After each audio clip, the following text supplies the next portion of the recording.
نگهداری از یک بچه نخبه خیلی کار راحتی نیست. که سوال شما این بود که آیا نخبه بودن فقط به هوشه؟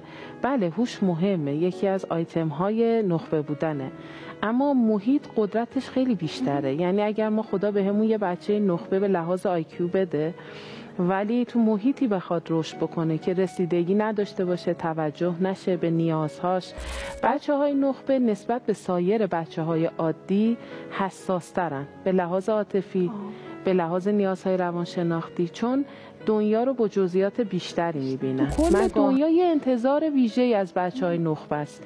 این انتظار یه وقتایی فشار روی این بچه‌ها.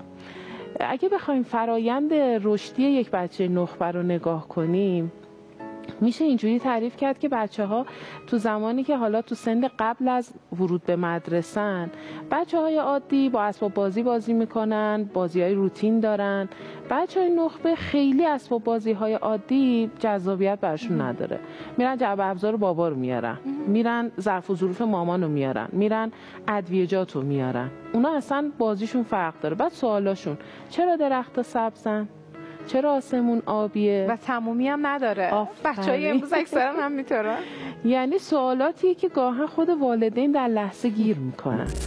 بچه‌ها بعد از دوره مهد که وارد مدرسه میشن، حالا شما فرمودید که تک درس فقط ما تو درس قوی باشیم، اتفاقا نخبه ها خیلی وقتا معدلشون خوب نیست، چون اصلا درس عادی، سوال پرسش ها براشون جذابیت نداره. خودشون هم که خاطراتشون تعریف میکنن میگن که ببین من اصلا درس نمیخوندم، تکلیف نمی نوشتم، همیشه معلم ها شاکی بودن، ولی معدلم 20 بود، چون همونی که معلم گفته بود سر کلاس گرفته بودم. و حالا اگه به اینها یه کار عملی بدی، یه پروژه‌ای تو مدرسه بدی، یه مسئولیتی بدی، انقدر خوشگل اجرا میکنن، چون تو چارچوب سختشونه قرار گرفتن.